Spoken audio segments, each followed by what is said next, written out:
Kancha sir, if you can please come, please आप लोग सब बैठ जाइए।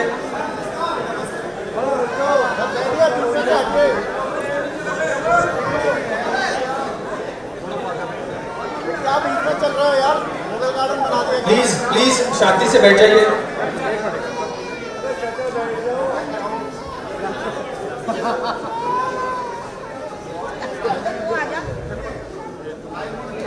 आदरणीय राहुल गांधी जी, सप्पल जी, कांचा सर, सावित्रीबाई जी, लिलोथिया जी, मोघे जी, कैप्टन अजय यादव जी, राजकुमार सैनी जी, समृद्ध भारत फाउंडेशन के ट्रस्टीज, एडवाइजर्स और टीम, बहुजन संचालन से जुड़े ओम जी, यादव जी, शादाब जी, हमारे प्रबुद्ध पैनलिस्ट जो यहाँ बैठे हैं, और भाइयों और बहनों, चुनाव की गर्मी के बावजूद आप यहाँ आए, खास करके राहुल जी, प्लीज जरा अनुशासन रखिए प्लीज।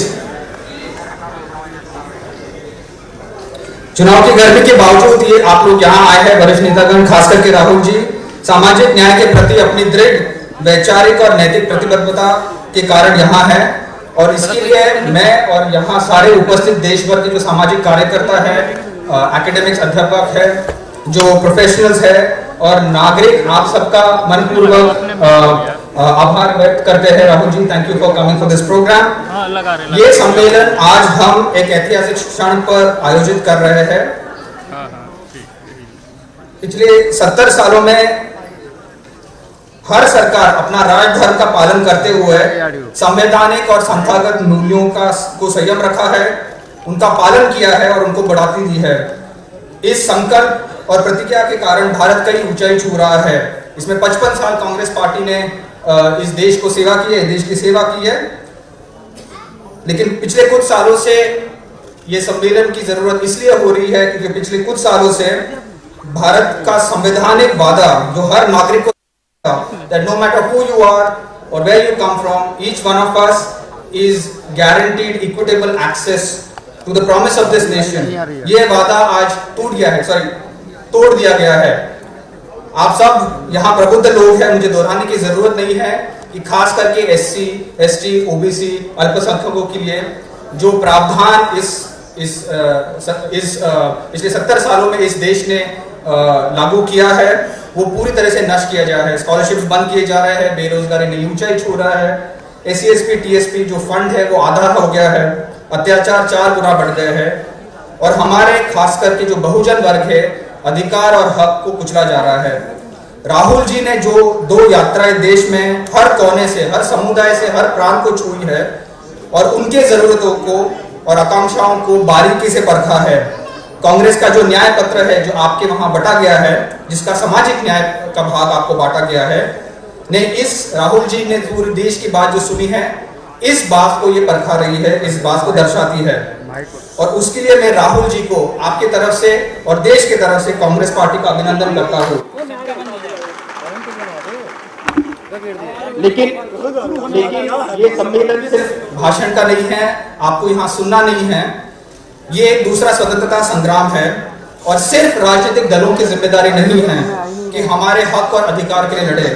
हम सबका एक नैतिक कर्तव्य बनता है कि रोज की रूटीन से हटकर इस वैचारिक लड़ाई में हम शामिल हो, because what is at stake is not just India soul but also a very humanity. यहाँ जो भी प्रगतिशील नागरिक है, जो देशभक्त है, जो लिबरल, डेमोक्रेटिक और सेक्युलर भारत में आस्था रखता है, उन्हें पुरानी आदतों से और प्रतीकात्मक गतिविधियों से को त्यागना होगा। कब तक हम देश में ये जो आग लगी है इससे बचते रहेंगे? कभी ना कभी it will catch up with us, it will destroy everything we hold here. It is now or never. इसीलिए हमें एकजुट होकर एक बुलंद आवाज में राहुल जी का, खड़गे जी का और मंच पे बैठे जो वरिष्ठ नेता है उनको, उनका साथ कंधा से कंधा मिलाकर चलना होगा। Before I invite Kancha sir to say 2 words, I do want to say this, that these are times that try our souls. The Sunshine Patriot will shrink from this crisis that is facing our nation. Tyranny like hell is not easily conquered. Yet the harder the conflict, the more glorious the triumph. In this spirit, I want to conclude by reminding the audience मैं आपको फिर से याद दिलाना चाहता हूं कि राहुल जी ने जो 8,000 किलोमीटर से ज्यादा देश भर में लेंथ और ब्रेथ ऑफ भारत को जो छुआ है, उन्होंने कहा था एक मेरा कदम, एक आपका कदम, तभी मिल जाएगा, जुड़ जाएगा अपना वतन। इसी दो शब्द से मैं अपनी बात खत्म करता हूं। जय भीम, जय फुले, जय Hind. Pancha sir, if you could make your intervention please.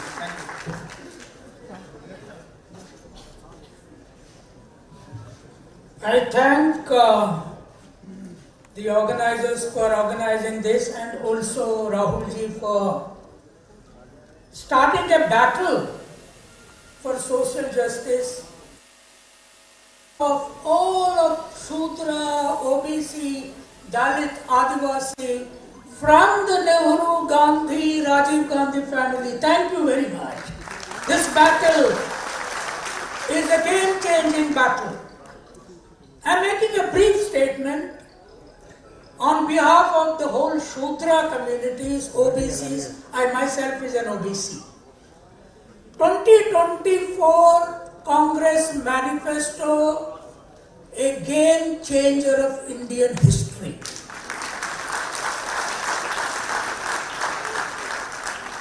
From 1952 general election to 2024 general election, it was Congress which has given a methodology of putting manifestos before the country. No other party earlier had this idea in a very backward India by then. But when Congress was ruling this country for quite long time, there was one time when a class-based manifesto for the poorest of the poor, for the weakest of the weak was put in 1971 by three slogans by Indira Gandhi at that time. One, Garibi Hatao. Second, privy purses abolition. जो राजाओं का properties था और उसका राजाओं का authority था, उसको अबॉलिशन का मैनिफेस्टो में रखा दिया गया था. Then bank nationalisation. But caste as an issue, operation of Dalit, Adivasi, particularly OBC and Shudras, was never put in any national party's manifesto. For the first time, because of Rahul ji's fight, that this nation needs an X-ray. This nation is suffering with a disease of caste, untouchability, inequality and oppression of women. Therefore, caste census must be taken up, and after 1931 census, Rahul ji's slogan and putting in the Congress manifesto, Rahul ji, I will tell you that nobody can escape caste census in this country. The ruling BJP party thinks that it can escape, but year afterwards, I am definitely sure if this slogan goes, every house, every village, every child being educated in the school, that your caste and yourself will be counted in next census, Congress will come to power, sure. And you also said the 50% cap based on no any database the Supreme Court imposed on our life. Now once the caste census is taken, you promise the nation that constitution will be amended and 50% cap will be removed. Therefore, every OBC, every Dalit, every Shudra, whether Jat, Gujar, Patel, Maratha or Kamma Reddy, whatever, they all will get their population-based share. Now this is a revolution. This revolution will bring another change in my view. Rahul ji, regional Shudra parties have come into existence because Congress has not taken up abolition of caste question, Phule, Ambedkar and Savitribai Phule's ideology into Congress. Once you take it up, all the Shudra regional parties will in future merge with Congress. There is no scope for regional parties surviving in the country, and since they did not get their share, they formed regional parties, whether Samajwadi, whether RJD, whether Telugu Desam earlier, whether Maharashtra parties or whatever. Once that happens, Congress will be again a major real ruling party for one more 100 years without any shaking. Because abolition of caste and inequality, equality to women, with all these points in this. And there is a class angle in the manifesto. For the first time, Congress promised 1 lakh rupees transfer from budget to every poor woman in this country. Imagine the revolutionary potential of that. The money from the budget will not go to big contractors. The money will not go to big industrial houses, which are now even trying to stample Congress as well. And every unemployed will get 1 lakh rupees, and they will get apprenticeship both in public and private sectors. So the idea of giving reservation, equality-based representation in public sector is going to enthuse the youth of SC, ST, OBC and all Shudras, whether Jat, Gujar, Patel, they don't exist today. So, Rahulji, we thank Congress party to have brought this revolutionary change. This revolutionary idea into very electoral manifesto. Now I request the media here. The manifesto is not getting enough attention in social discussion, social media, people's conversations. So please take this manifesto every home through general media, through English, Hindi, Telugu, Tamil, Malayali, regional languages, and the social media has a big role to play. And once this reaches every house, Congress is likely to definitely is going to come to power in 2024, and the nation will undergo a radical change. Thank you. Thank you, Kancha sir, for those inspiring words. May I request Gurdeep Sappal ji, Samudra Bharat Foundation के executive trustee and administration Congress party से हो गया बढ़ गया full कर दीजिए check कर लीजिए तो लाइन है ना थोड़ा हमारे प्रिय नेता राहुल जी बढ़िया लग रहा है और सम्मानित मंच, दस्तूर तो ये है कि हम मंच का स्वागत करें। राहुल जी, आज आपकी ओर से मैं यहाँ मौजूद लोगों का स्वागत करना चाहता हूँ, क्योंकि यहाँ पे जो लोग हैं, अधिकांश लोग कांग्रेस पार्टी से जुड़े नहीं थे। बहुत सारे लोगों ने पिछले चुनावों में शायद वोट भी हमको नहीं दिया, लेकिन आज वो आपके साथ कंधे से कंधा मिलाकर क्यों चलना चाहते हैं? क्योंकि वो संविधान को बचाना चाहते हैं। वो जानते हैं कि संविधान खतरे में है, और वो ये भी जानते हैं कि ये संविधान कांग्रेस पार्टी की विरासत है। ये संविधान जिसका बीज कराची के कांग्रेस अधिवेशन में पड़ा था, जब युवा नेता जवाहरलाल नेहरू जो कांग्रेस के अध्यक्ष बने थे, महात्मा गांधी की गाइडेंस में उन्होंने पहली बार कहा था कि सदियों से देश में जाति धर्म के भेदभाव का जो संघर्ष चल रहा है वो अब खत्म होगा, आजाद भारत में सब लोग बराबर होंगे।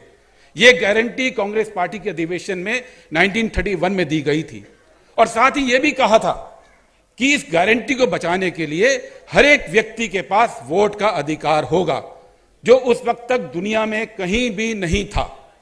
कांग्रेस पहली पार्टी थी दुनिया में जिसने बिना शर्त के बहुसंख्यक लोगों को, SC, ST, OBC के लोगों को, सभी धर्म के लोगों को, अमीर को, गरीब को वोट इसलिए दिया था कि बराबरी के हक को वो बचाकर रख सकें। और दो बातें और दी थी, बोलने की आजादी, अभिव्यक्ति की आजादी, फ्रीडम ऑफ एक्सप्रेशन, और प्रोटेस्ट करने का अधिकार, क्योंकि ये एक बुके है, फ्रीडम ऑफ एक्सप्रेशन, प्रोटेस्ट का अधिकार, वोट की आजादी। और जब संविधान बना 20 साल बाद, 19 साल बाद, तो एक और अधिकार दिया, आरक्षण का अधिकार, ताकि बराबरी की गारंटी को जमीन पे उतारा जा सके। ठीक उसी वक्त आरएसएस भी डेवलप हो रही थी। 31 में हमारा मैनिफेस्टो आया, कराची रेजोल्यूशन, और आरएसएस भी बन गई थी 25 में, लेकिन आजादी के दौरान आरएसएस का एक वक्तव्य, हिंदू महासभा का एक स्पीच, कोई एक पैराग्राफ, कोई एक प्रेस ब्रीफिंग नहीं है जो बराबरी की बात करती हो। कोई एक वक्तव्य नहीं है जो आजादी की, अभिव्यक्ति की आजादी की बात करता हो। कोई एक वक्तव्य नहीं है जो सबको वोट के अधिकार की बात करता हो। कोई एक वक्तव्य नहीं है जो प्रोटेस्ट के अधिकार को देने की बात करता हो। इसलिए हैरानी की बात नहीं कि आज जब वो सत्ता में आए हैं तो इन सब चीजों के खिलाफ खड़े हैं। उस वक्त आरएसएस कर क्या रहा था? आरएसएस हिंदू महासभा, सावरकर जी की उनकी पार्टी हिंदू महासभा आरएसएस के पूजनीय हैं। ये दोनों दल, ये दोनों संगठन उस वक्त मुस्लिम लीग के साथ बैठकर पाकिस्तान का प्रस्ताव पारित करा रहे थे, सिंध की सरकार में और बंगाल की सरकार में। ये लोग वाइस रॉय के बागीचे में भुइयां छील रहे थे। वहां पे डिफेंस काउंसिल के मेंबर थे, उस डिफेंस काउंसिल के वाइस रॉय के, जिस वाइस रॉय की फौजें आजाद हिंद फौज के ऊपर गोलियां बरसा रही थी। ये लोग गवर्नर को चिट्ठियां लिख रहे थे 1942 में, आरएसएस के हिंदू महासभा के नेता, कि किस तरह से भारत छोड़ो आंदोलन को कुचलना चाहिए। खबरें दे रहे थे उस भारत छोड़ो आंदोलन में, जिसमें 10,000 कांग्रेस के लोगों ने अपनी जान दी। आरएसएस के लोग बोलते हैं कि चरखा चला के आजादी मिली, सिर्फ वो ये नहीं बताते कि वो 10,000 लोग कांग्रेस पार्टी के, उन्होंने अपना खून दिया। और वो खून का जो कर्ज है वो केवल ब्रिटिश के सिर नहीं है, वो इनके सिर भी है जो भारत छोड़ो आंदोलन के अगेंस्ट थे। तो हमारा आज ये कहना है कि आज जब आरएसएस झूठ के दरवाजे से सत्ता पे आ गई, वही आरएसएस, वही हिंदू महासभा, जिसको आजादी के आंदोलन के बाद जब चुनाव हुए तो 4 सीट और 3 सीट मिली थी। 4 हिंदू महासभा को, 3 जनसंघ को। क्यों मिली थी? क्योंकि हमारे जो बड़े बुजुर्ग थे वो इनका रोल जानते थे आजादी में। वो जानते थे इन्होंने आजादी के दौरान क्या किया। वो जानते थे कि अंग्रेजों के साथ थे, इसलिए किसी ने साथ नहीं दिया। लेकिन आज 75 साल के बाद हम देखते हैं कि वो झूठ के दरवाजे से सत्ता पे आ गए, प्रोपेगेंडा के दम पे आज वो संविधान बदलने की बात कर रहे हैं। इसलिए राहुल जी, जब आप आगे बढ़ते हैं तो ये तमाम लोग आपके साथ चलते हैं। ये तमाम लोग उस संविधान को बचाना चाहते हैं जो संविधान बाबा साहेब अंबेडकर की पहचान है। प्रधानमंत्री मोदी कहते हैं बाबा साहब अंबेडकर को मैं पूजता हूं, लेकिन अगर संविधान खत्म हो गया तो बाबा साहब की पहचान क्या बचेगी? उनकी याद क्या बचेगी? जो अधिकार उन्होंने दिए वो अधिकार कहां बचेंगे?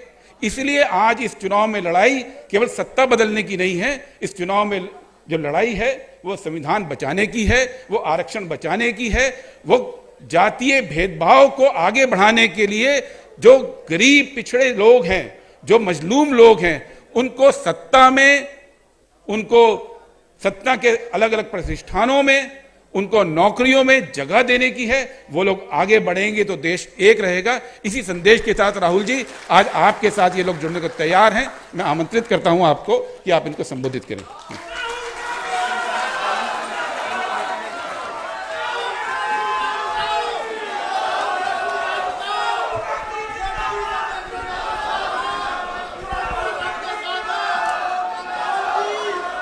कांचा इलाया जी, शिवाजी मोगे जी,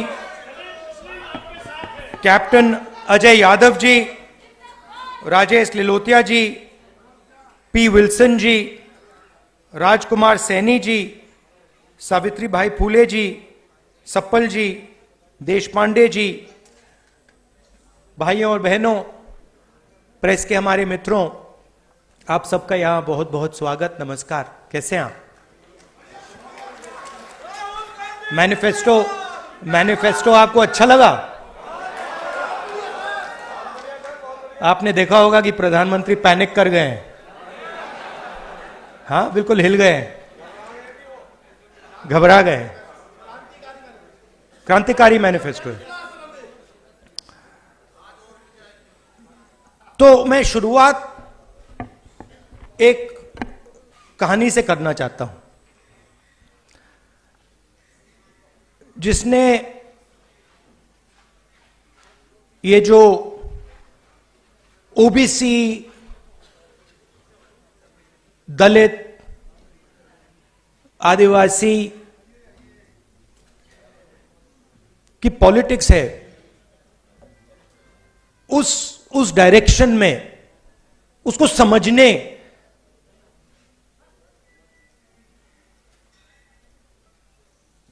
उसको समझने में मेरी थोड़ी मदद की।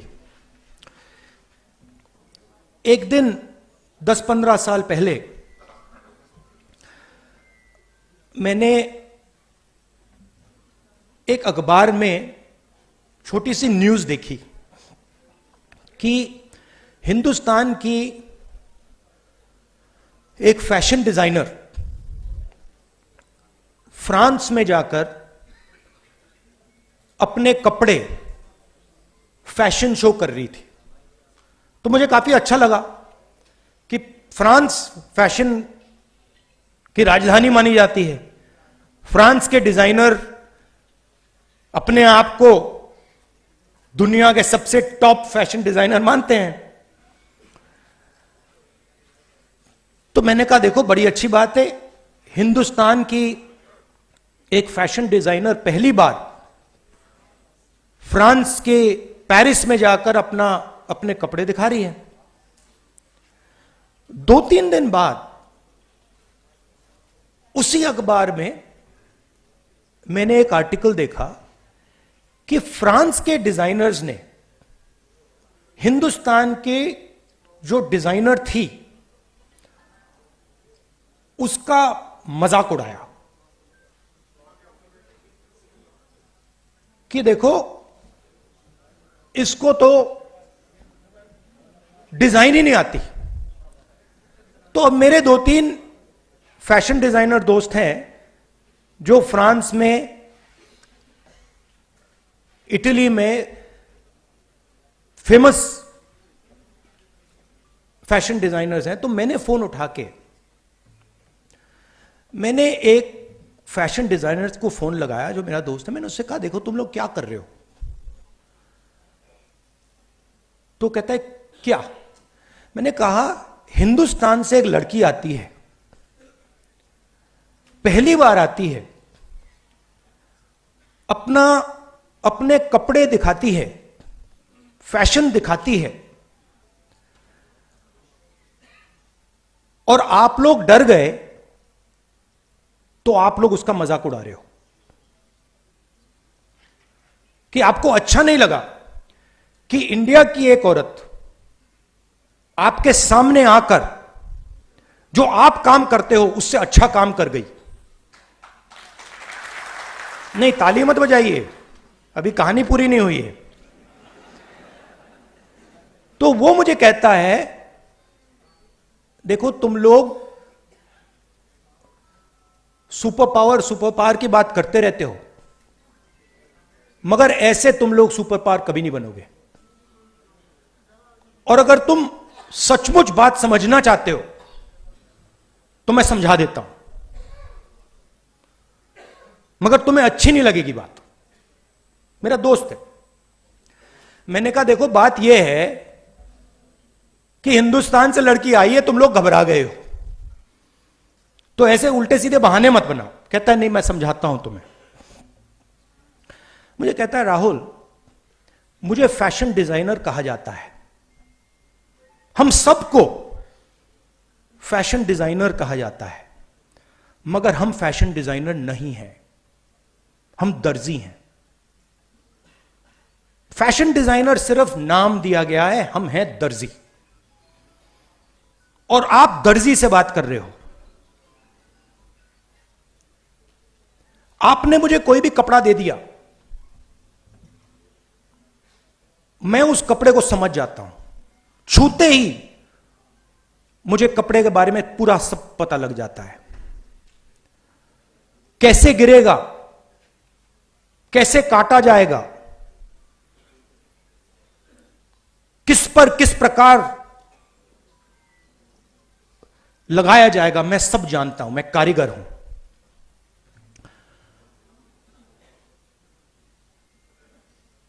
आपने जो औरत भेजी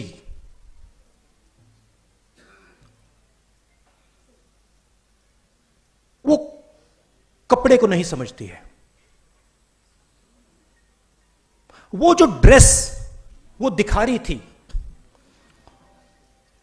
वो उसने नहीं बनाया है। उसके बैक ऑफिस में एक दर्जी बैठा हुआ है जो कपड़े को समझता है, आपने यहां एक दलाल भेजा है, एक दलाल भेजी है, आप उस दर्जी को भेज दो, हम ताली बजाएंगे। मैं हैरान हो गया। उसने कहा कि देखिए, आप सुपर पावर की बात कर रहे हो, और जो आपके देश को बनाता है, चाहे वो नाई हो, चाहे वो दर्जी हो, चाहे वो बढ़ई हो, मेटल वर्क्स का काम करता हो, इलेक्ट्रिशियन होता है, उसको आप छुपा के बंद कमरे में रखते हो। और ये औरत जिसको आपने भेजा है, इसको कपड़ा तो समझ नहीं आता, क्यों हम इसकी ताली बजाएं? बहुत गहरी बात बोली।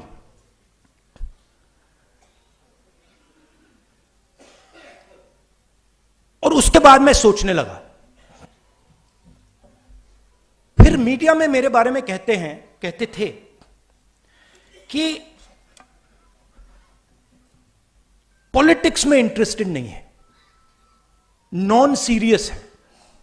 आपने देखा होगा मीडिया में 24 घंटा non serious, non serious, non serious. MNREGA non serious, जमीन अधिकरण bill non serious, Niyamgiri non serious, Bhatta Parsaul non serious, Amitabh Bachchan, Aishwarya Rai, Virat Kohli serious.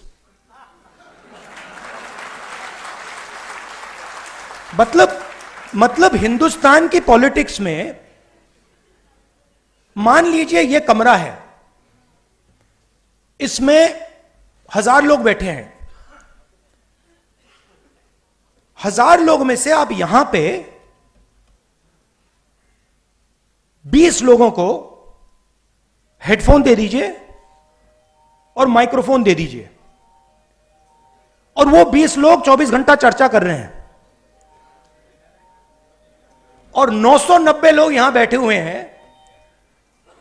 उनकी ना कोई बात सुनता है, ना उनके पास लाउड स्पीकर, ना उनके पास माइक्रोफोन, हेडफोन। वो देखते रह जाते हैं, और जब भी कोई 90% की बात करता है तो वो नॉन सीरियस हो जाता है।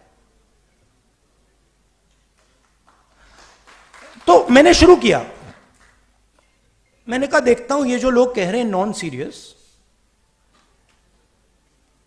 इनकी कंपनीज में इनके स्टेक होल्डर्स कौन है, इनके जो बड़े बड़े पत्रकार हैं, जो एंकर्स हैं। मैंने इनके नाम निकालने शुरू किए। 95% का इनमें एक है ही नहीं, एक ओबीसी नहीं है, एक ओबीसी एंकर नहीं है हिंदुस्तान में।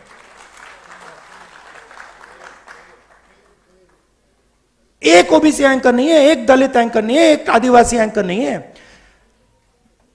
सारी की सारी कंपनियों के लिस्ट में 90% से एक मालिक है ही नहीं। तो लाउडस्पीकर आपके हाथ में ही नहीं है, और अगर लाउडस्पीकर आपके हाथ में नहीं है तो जो भी आप बोलोगे वो नॉन सीरियस।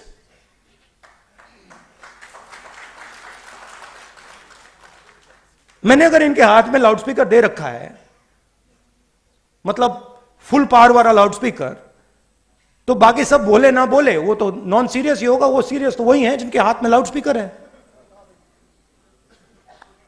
तो मीडिया में आपका कोई नहीं। और मीडिया को किसका पैसा जाता है? जीएसटी का पैसा जाता है, सरकारें पैसा देती हैं। हर स्टेट की सरकार, दिल्ली की सरकार हजारों करोड़ रुपए देती है, हिंदुस्तान की सरकार हजारों करोड़ रुपए देती है। किसका पैसा है ये जीएसटी से आता है, ये 90% का पैसा है। अब मैं कह रहा हूं कि भैया अगर 90% का पैसा है तो एक दो लाउडस्पीकर तो पकड़ा दो।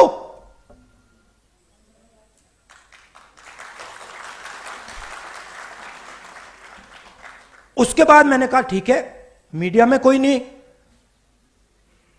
तो जुडिशरी को देखते हैं। 650 हाई कोर्ट जजेस हैं। 90% आबादी के पास 650 में से 100, और वो भी छोटे छोटे। और जब तक आप सुप्रीम कोर्ट में पहुंचोगे, खत्म। चलिए बड़ी बड़ी कंपनियों को देखते हैं। 200 सबसे बड़ी कंपनियां हिंदुस्तान में, उनके मालिकों की लिस्ट निकालो। 16 लाख करोड़ रुपए, 16 लाख करोड़ रुपए उन 200 में से 25 लोगों को नरेंद्र मोदी ने दिया है। 16 लाख करोड़ रुपया, मतलब अगर आप 25 बार किसान कर्जा माफ करो, हिंदुस्तान का किसान का कर्जा 25 बार माफ करो, उतना पैसा नरेंद्र मोदी ने 25 लोगों को दिया है। 200 में से एक ओबीसी नहीं, एक दलित नहीं, एक आदिवासी नहीं। उनकी सीनियर मैनेजमेंट में एक दलित नहीं, एक आदिवासी नहीं, एक ओबीसी नहीं। तो जहां भी देखो, मीडिया में देखो, प्राइवेट अस्पतालों को देखो, बड़ी बड़ी कंपनियों को देखो, जुडिशियल सिस्टम को देखो, जहां भी देखो कोई है ही नहीं वहां पे। 90% का कोई है ही नहीं। अब मुझे फ्रैंकली जात में इंटरेस्ट नहीं है, मुझे इंटरेस्ट न्याय में है।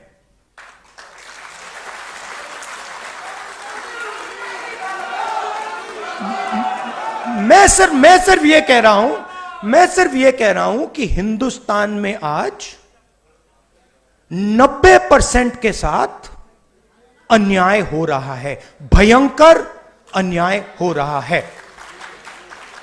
अब मैंने यह भी नहीं कहा, आज तक मैंने यह भी नहीं कहा कि हम कोई एक्शन लेंगे। मैंने सिर्फ यह कहा है कि देखिए, यह पता लगाते हैं कि कितना अन्याय हो रहा है।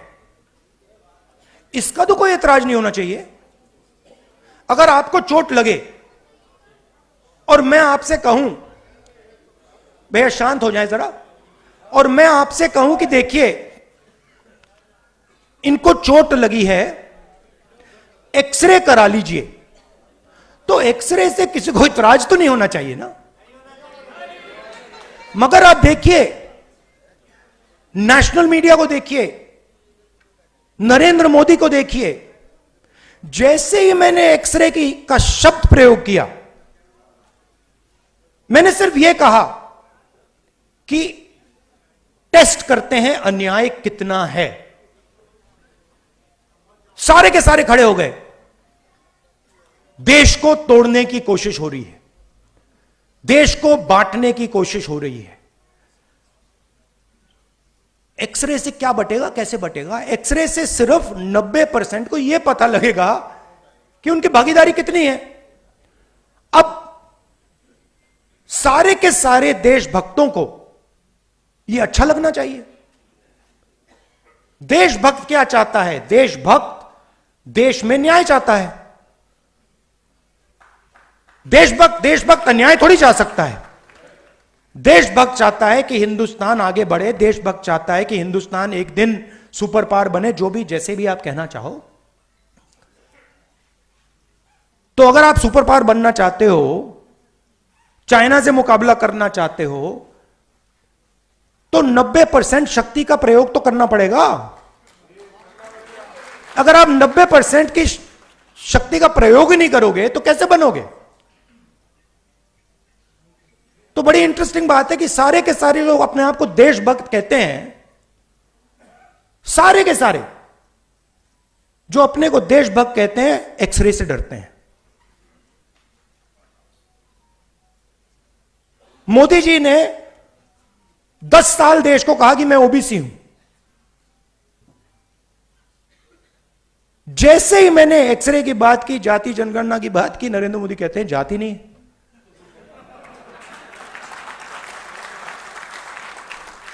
अरे जात नहीं है तो आप ओबीसी कैसे?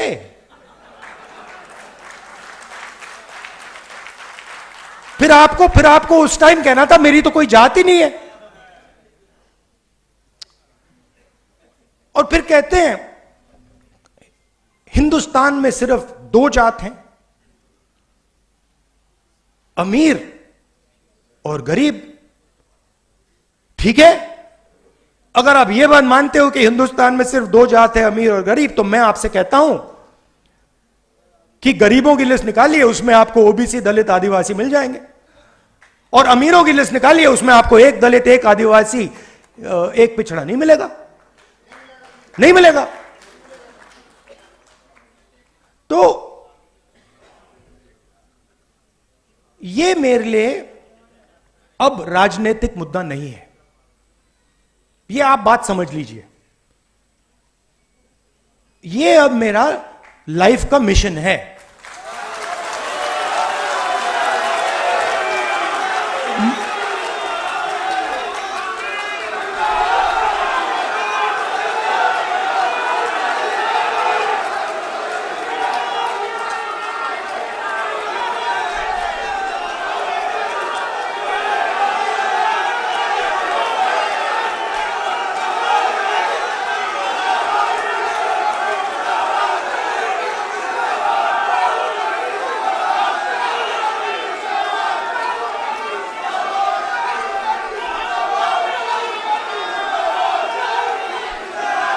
सुनिए सुनिए, अब लाइफ मिशन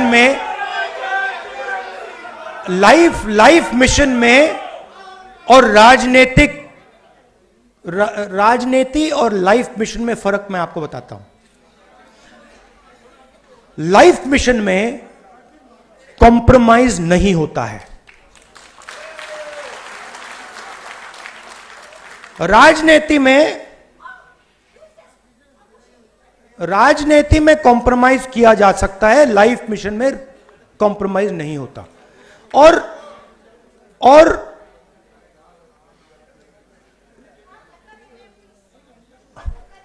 ज्यादा लोग आ गए।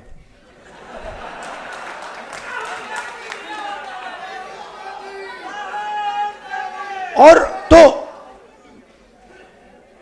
तो 2-3 चीजें हैं जो मैं आपको बताना चाहता हूं, और काम किस डायरेक्शन में करना चाहिए।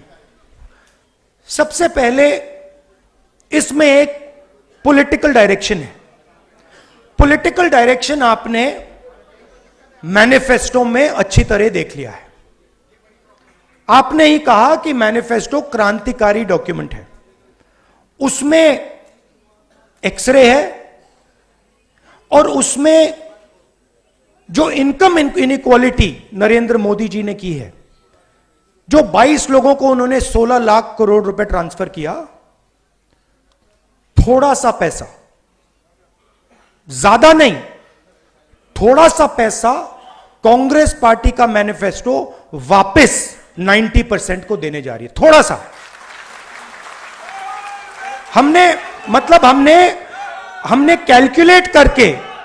हमने कैलकुलेट करके 16 लाख करोड़ रुपए नहीं दिया, कैलकुलेट करके हमने जो हमें लगा,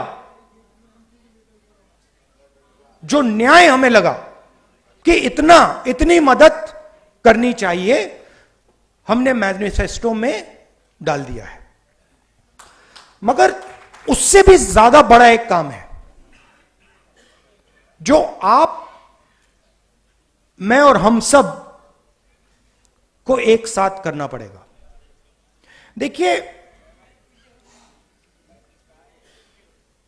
जो पिछड़े लोग हैं, सबसे पहले यह शब्द मुझे अच्छा नहीं लगता है, ये पिछड़े लोग, ये शब्द अच्छा नहीं है।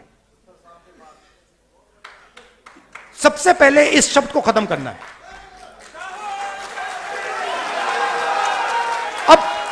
अब इसका मतलब क्या है? देखिए, आपको यह समझना है कि आपके साथ किया क्या गया है। ये जो पूरी मूवमेंट है ना बीजेपी वाली, इसका मिशन आपकी हिस्ट्री को मिटाने का है। कि आप लोग अपनी हिस्ट्री ना पहचानो और ना समझो। तो एक प्रकार से आपको बीते हुए समय से काट दिया गया है। यह हुआ है आपके साथ, और आपकी हिस्ट्री है।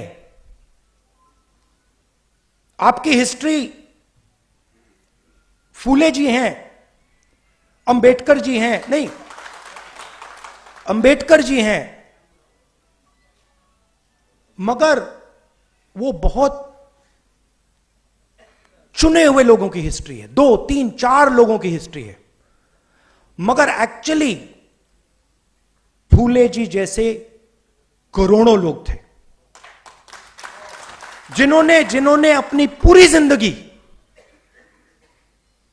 24 घंटा अपना खून पसीना दिया, मगर उनकी कोई बात ही नहीं करता है। तो जो आपकी हिस्ट्री जो आपकी हिस्ट्री है, जिसको मिटाया गया है, जिसको मिटाया गया है, उसको रिवाइव करना है।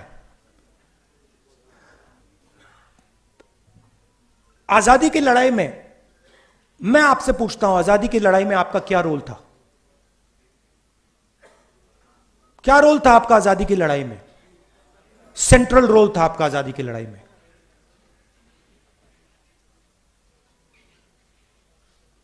आजादी की लड़ाई पिछड़ा वर्ग, दलित, आदिवासी, इन सब ने लड़ी, मगर कोई मेंशन ही नहीं। माइनॉरिटी भी। तो मेरा कहना है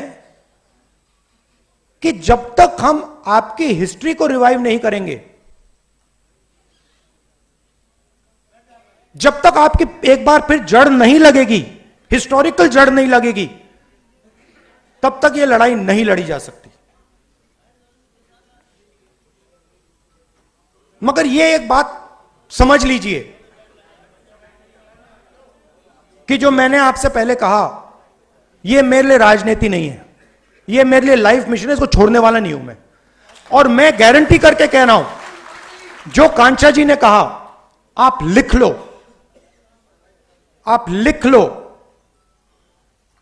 जाति जनगणना को कोई शक्ति नहीं रोक सकती है। और जितना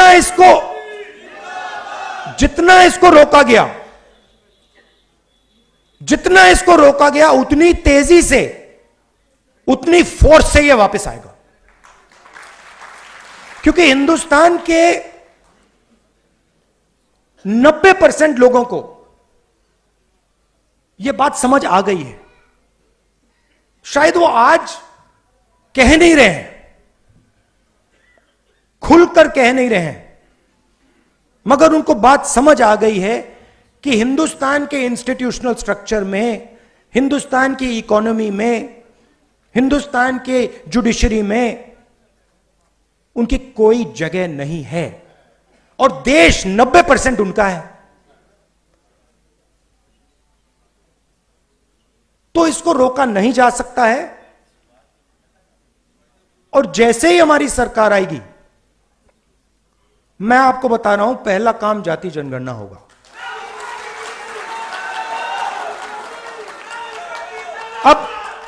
अब आपको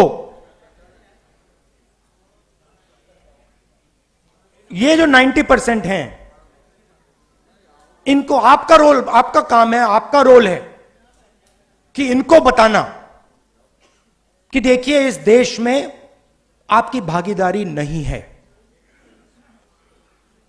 व्हाट्सएप पर, इंस्टाग्राम पर रील देखकर भागीदारी नहीं बनती है। मैंने भाषण में कहा कि हिंदुस्तान के युवा 7-8 घंटा इंस्टाग्राम की रील देख रहा है। 90% 7 घंटा, मैंने चेक किया, सर्वे कराया। हरियाणा में मैंने लोग भेजे, सर्वे कराया कि भाई युवा कितने घंटे इंस्टाग्राम पे हैं। 7 घंटे। मतलब बीजेपी का काम जो ओबीसी वर्ग है, दलित वर्ग है, आदिवासी वर्ग है, उनका ध्यान भटकाने का है। कभी इधर भेजेंगे, कभी उधर भेजेंगे, कभी पाकिस्तान, कभी चाइना, कभी बॉलीवुड। आप भी उसमें हैं भैया। आप भी 90% में हैं, और आपकी हालत हम जानते हैं। आपको क्या सहना पड़ता है हम सब जानते हैं। तो ये ध्यान भटकाते हैं। ये पूरा का पूरा जो इनको मूवमेंट है, इसका लक्ष्य ओबीसी का ध्यान भटकाना, यही है लक्ष्य। और प्रॉब्लम इनकी क्या है कि ध्यान को आप इतनी टाइम ही भटका सकते हो। और अब वो टाइम आ रहा है कि अब ओबीसी पूछ रहा है कि भैया ये हो क्या रहा है। मतलब राम मंदिर बन गया और उसमें हमारा एक आदमी नहीं दिखा। पार्लियामेंट नया खुल गया, बड़ी पूजा हुई, नरेंद्र मोदी बैठे, मगर हमारा एक आदमी उसमें नहीं दिखा। दलित, आदिवासी, यही तो कह रहे हैं, आदिवासी राष्ट्रपति है हिंदुस्तान में। मतलब ये कौन सी भागीदारी है। हेड ऑफ स्टेट राष्ट्रपति है, नया पार्लियामेंट बन रहा है, हेड ऑफ स्टेट का काम उस पार्लियामेंट को खोलने का है। हेड ऑफ स्टेट को परे कर दिया।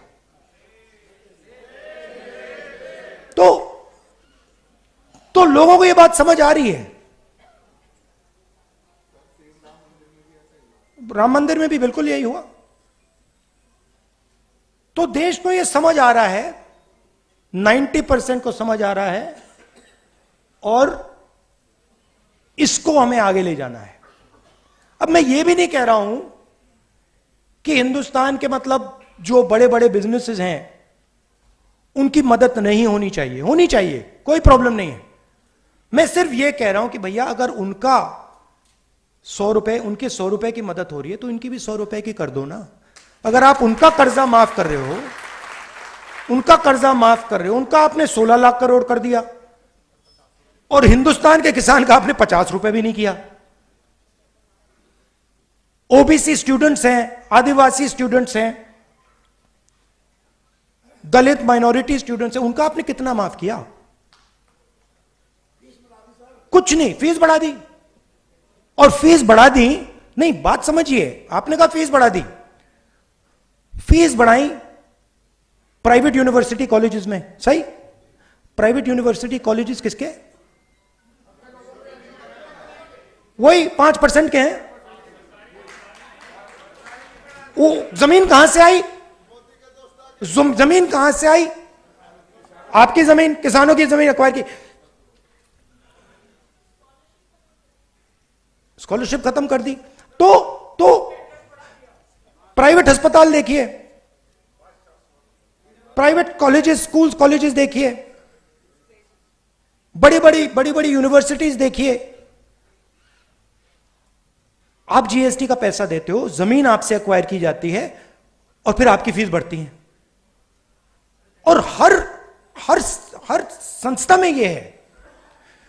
मैं आपको छोटा सा उदाहरण देता हूं, फसल बीमा योजना। मैंने ये पूरी एनालिसिस की है। फसल बीमा योजना 45,000 करोड़ रुपए हिंदुस्तान की सरकार, स्टेट की सरकार फसल बीमा योजना को देती है। फसल बीमा योजना का पैसा 16 कंपनीज को जाता है। 16 कंपनीज के मालिकों में एक ओबीसी, एक दलित, एक आदिवासी नहीं है। उनकी सीनियर मैनेजमेंट में जिनको करोड़ों रुपए की सैलरी मिलती है, उसमें एक आदिवासी, एक दलित, एक ओबीसी नहीं। फिर तूफान आता है, किसान का खेत खत्म हो जाता है। पैसा कहां से आया? जीएसटी से आया, किसान का पैसा गया। और फिर कंपनी कहती है भैया देखो, आपके खेत में तो नुकसान हुआ ही नहीं और किसान को पैसा नहीं दिया। तो कहा जाता है कि 45,000 करोड़ रुपए किसानों को जा रहे हैं, मगर होता क्या है? 45,000 करोड़ रुपए 16 कंपनी को जाते हैं।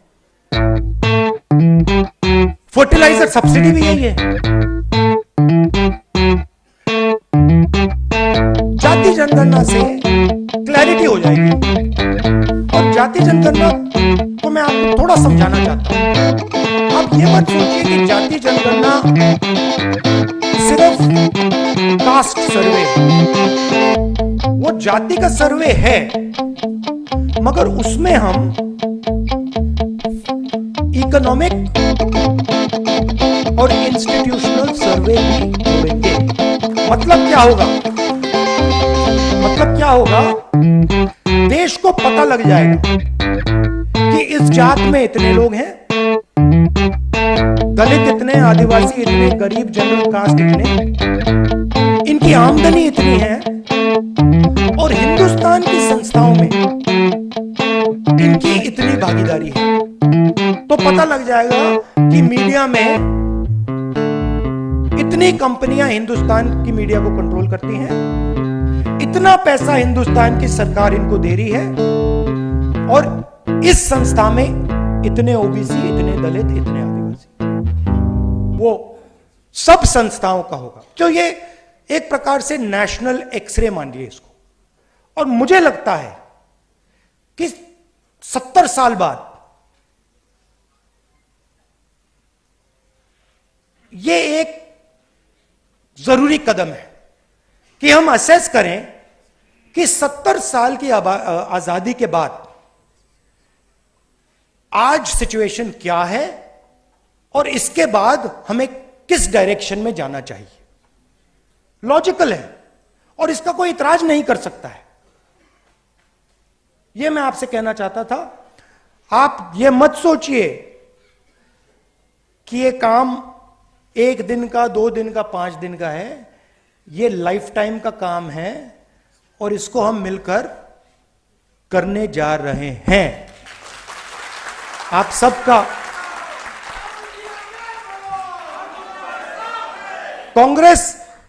कांग्रेस जनरली क्रांतिकारी काम करती है। आजादी, कॉन्स्टिट्यूशन, हरी क्रांति, सफेद क्रांति, bank nationalisation, privy purse, computer revolution, ये कांग्रेस का अब नया क्रांतिकारी मिशन है। धन्यवाद।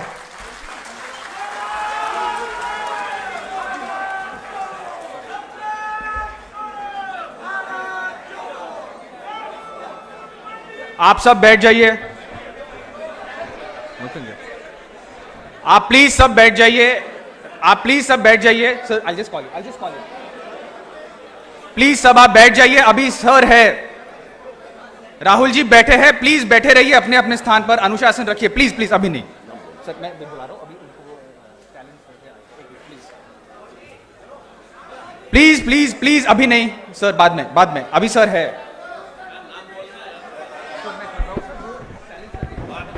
प्लीज प्लीज आप बैठ जाइए प्लीज। सर, आज जो राहुल गांधी जी ने कहा है, प्लीज अनुशासन रखिए प्लीज। राहुल जी ने जो कहा है, यह सचमुच एक क्रांति है। यह 100% जनता की बात है, लोकहित और देश हित की बात है, दलित, आदिवासी और ओबीसी के हित की बात है, हमारी आपकी बात है। ये राहुल गांधी की गारंटी है, स्टील की गारंटी है जो आज उन्होंने कहा है। और कांग्रेस पार्टी आज इस मिशन पे अगले कई सालों तक संयम रहेगी। उनके जुमले की तरह ये जुमला नहीं है। मैं फिर से दोहरा रहा हूं, ये राहुल गांधी की गारंटी है, स्टील की गारंटी है। इसीलिए शायद देश आज उनको जन नायक की दर्जा दिया है। जन नायक राहुल जी के लिए फिर से जोरदार तालियां। मैं एडवोकेट पी विल्सन जी को आमंत्रित करता हूं। ये स्टालिन सर के राज्यसभा एमपी है, उनकी तरफ से एक संदेश हमको पेश करना चाह रहे हैं। उसके बाद सैनी जी को हम बुलाएंगे। प्लीज आप शांत रहिए।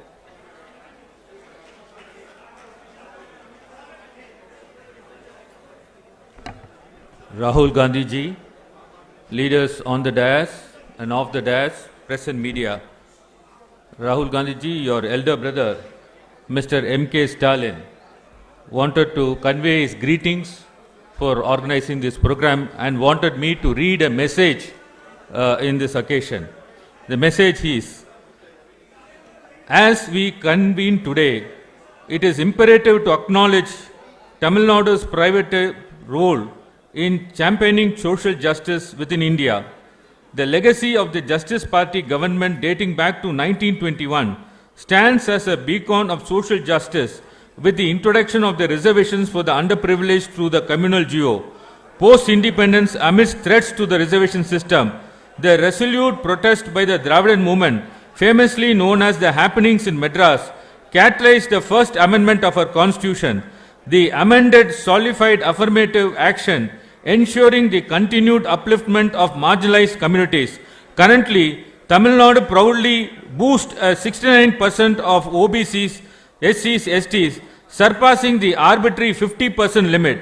Notably, recent strides include a groundbreaking 7.5% reservation in professional courses for students from government schools, alongside full financial support for those admitted under this quota. Moreover, the Tamil Nadu Legislative Assembly has recently passed a resolution urging Union Government to extend reservation to scheduled caste members who have converted to Christianity. It hardens me to observe that many of the DMK principles echo within the Congress election manifesto for the 2024 parliamentary elections. I earnestly hope that our forthcoming government will earnestly fulfill its pledges to uplift OBCs, SC and ST. Yours sincerely, Mr. M.K. Stalin, your elder brother. Thank you, sir.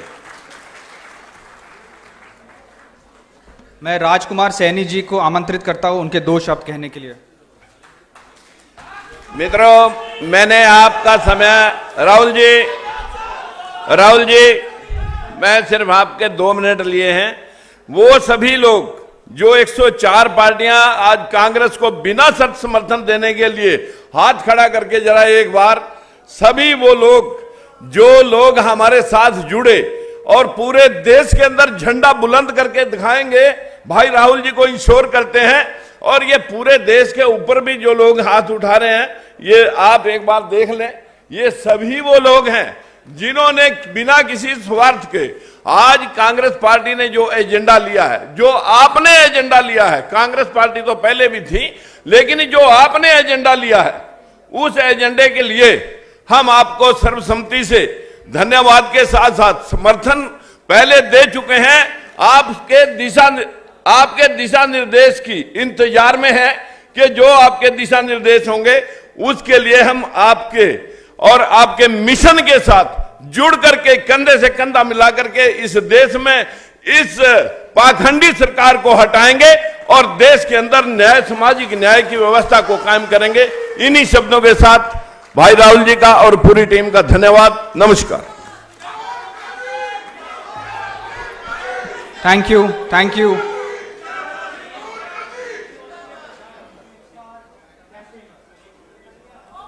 You. Rahul ji ने अपने चुनाव के गर्मी के दौरान ये समय दिया अपना, उन सब के उसके लिए बहुत बहुत धन्यवाद। शायद उन्हें अब निकलना है, उनका चुनाव का दौरा है। फिर से राहुल जी का जोरदार तालियों के साथ अभिनंदन।